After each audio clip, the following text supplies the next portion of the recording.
আসসালামু আলাইকুম। বাংলাদেশ বেতার, রাজশাহী। স্থানীয় সংবাদ পড়ছি নিশা তারা। রাজশাহী সিটি কর্পোরেশনের প্রশাসক মাহফুজুর রহমান রিটনের সঙ্গে সৌজন্য সাক্ষাৎ করেছেন রাজশাহী প্রকৌশল ও প্রযুক্তি বিশ্ববিদ্যালয়ের উপাচার্য অধ্যাপক ড এস এম আব্দুর রাজ্জাক। আজ সকালে নগর ভবনের রাশিক প্রশাসকের দপ্তরে এ সাক্ষাতে মিলিত হন তারা। সাক্ষাৎকালে রাজশাহী নগরের উন্নয়ন, শিক্ষা, গবেষণা, পরিবেশ সংরক্ষণ, স্মার্ট সিটি গড়ে তোলা এবং রাশিক ও রুয়েটের পারস্পরিক সহযোগিতা বৃদ্ধির বিষয়ে আলোচনা হয়। অপরাধ প্রতিরোধে সচেতনতা বৃদ্ধি এবং জনসম্পৃক্ততা জোরদারের লক্ষ্যে রাজশাহীতে টাউন হল মিটিং করেছে র্যাব-৫। আজ রাজশাহী কলেজ অডিটোরিয়ামে আয়োজিত সভায় মাদক, সাইবার অপরাধ, কিশোর গ্যাং, নারী ও শিশু নির্যাতন, সড়ক নিরাপত্তা এবং সীমান্তে চোরাচালান প্রতিরোধ সহ বিভিন্ন বিষয়ে আলোচনা হয়। র্যাব-৫-এর অধিনায়ক খন্দকার মোহাম্মদ মাহফুজুর রহমানের সভাপতিত্বে প্রধান অতিথি ছিলেন রাজশাহী বিভাগের বিভাগীয় কমিশনার ড আ.ন.ম বজলুর রশিদ। সভায় আইন শৃঙ্খলা রক্ষায় ৫ দফা কর্মপরিকল্পনা তুলে ধরা হয়। বিভিন্ন দপ্তরের কর্মকর্তা সহ রাজশাহী কলেজের প্রায় ৩০০ শিক্ষার্থী এতে অংশ নেয়।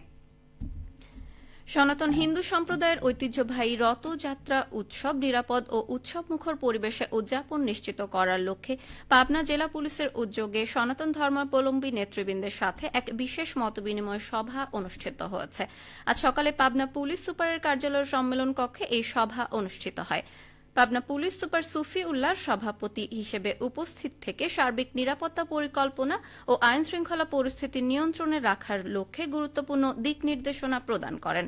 সভায় রথযাত্রা নিরাপত্তা নিশ্চিত করতে পুলিশ সুপার বলেন, যে কোনো ধরনের অপ্রীতিকর ঘটনা বা গুজব রোধে পুলিশ সর্বোচ্চ সতর্ক অবস্থানে রয়েছে এবং একটি নিরাপদ ও অসাম্প্রদায়িক উৎসব উপহার দিতে তারা বদ্ধপরিকর।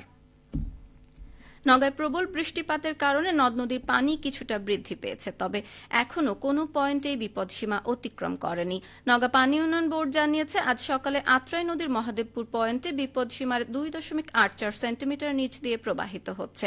আত্রাই রেল সেতু পয়েন্টে ০.৮২ এবং জোত বাজার পয়েন্টে ১ সেন্টিমিটার নিচ দিয়ে পানি প্রবাহিত হচ্ছে। নওগাঁ পানি উন্নয়ন বোর্ডের নির্বাহী প্রকৌশলী আসিফ আহমেদ জানিয়েছেন, গত দিনের তুলনায় পানি বাড়লেও নদীগুলোর স্রোত রয়েছে এবং দ্রুতই ভাটিতে নেমে যাচ্ছে। তারপরও ঝুঁকিপূর্ণ বন্যা নিয়ন্ত্রণ বাঁধ এবং বন্যাপ্রবণ এলাকাসমূহ সার্বক্ষণিক নজরদারিতে রাখা হয়েছে। এদিকে সিরাজগঞ্জ পয়েন্টে আবারও বাড়তে শুরু করেছে যমুনা নদীর পানি। গত ২৪ ঘণ্টায় ৭ সেন্টিমিটার বৃদ্ধি পেয়ে আজ সকালে শহর রক্ষা বাঁধ পয়েন্টে নদীটির পানি বিপদসীমার ১৫৫ সেন্টিমিটার নিচ দিয়ে প্রবাহিত হচ্ছে। একই সময় ৫ সেন্টিমিটার বৃদ্ধি পেয়ে কাজীপুর মেঘাইঘাট পয়েন্টে বিপদসীমার ১৯৫ সেন্টিমিটার নিচ দিয়ে বইছে নদীটির পানি। বাংলাদেশ পানি উন্নয়ন বোর্ড সিরাজগঞ্জের নির্বাহী প্রকৌশলী মোখলেসুর রহমান বলেন, টানা বর্ষণ ও পাহাড়ি ঢলে উজানের নদ নদীর পানি বৃদ্ধি পাওয়ায় সিরাজগঞ্জেও যমুনা নদীর পানি বৃদ্ধি পাচ্ছে। পূর্বাভাস অনুযায়ী চলতি সপ্তাহে পানি বৃদ্ধি অব্যাহত থাকবে। এদিকে পানি বৃদ্ধির ফলে বন্যা আতঙ্ক ছড়াচ্ছে যমুনা নদী তীরবর্তী নিম্নাঞ্চল ও চরাঞ্চলে। চলন বিল অধ্যুষিত সিরাজগঞ্জের তাড়াশে এবারও পাটের ভালো ফলন পেয়েছে কৃষকেরা। বাজারের দামও ভালো পাওয়ায় লাভবান হচ্ছেন তারা। চলতি মৌসুমে তাড়াশ উপজেলার পাট আবাদের লক্ষ্যমাত্রা ছিল ৭০১ হেক্টর জমিতে, আবাদ হয়েছে ৭০৫ হেক্টর জমিতে। ভালো ফলনের আশায় অধিকাংশ জমিতে দেশি জাতের পাশাপাশি উচ্চ ফলনশীল ও হাইব্রিড জাতের পাট বীজ রোপণ করেছিল কৃষকেরা। এর মধ্যে রয়েছে BJRI ১, ২, BJRI দেশি পাট ৫, BJRI তোষা পাট ২, বিনা দেশি পাট ২। এই অঞ্চলের কৃষকেরা এখন পাট কর্তন, পানিতে জাগ দেওয়া, আঁশ ছাড়ানো ও শুকানোয় ব্যস্ত সময় কাটাচ্ছেন। ইতোমধ্যে প্রায় ৭৩ হেক্টর জমির পাট কর্তন সম্পন্ন হয়েছে। ভালো জাতের বীজ, সঠিক চাষ পদ্ধতি ও আবহাওয়া অনুকূলে থাকায় এবার পাটের ভালো ফলন মিলেছে। প্রতি হেক্টরে পাটের ফলন মিলেছে ২.৫ থেকে ৩ টন।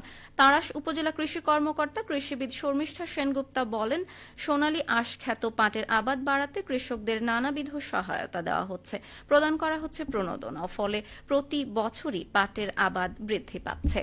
সবশেষে আবহাওয়া। আজ রাজশাহীতে সর্বোচ্চ তাপমাত্রা ছিল ৩২.৭ ডিগ্রি সেলসিয়াস এবং সর্বনিম্ন ২৬.৫ ডিগ্রি সেলসিয়াস।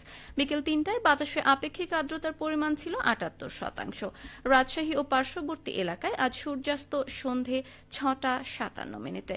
সংবাদ শেষ হল। আমাদের পরবর্তী স্থানীয় সংবাদ ইংরেজিতে সন্ধ্যা ৬টা বেজে ৫ মিনিটে।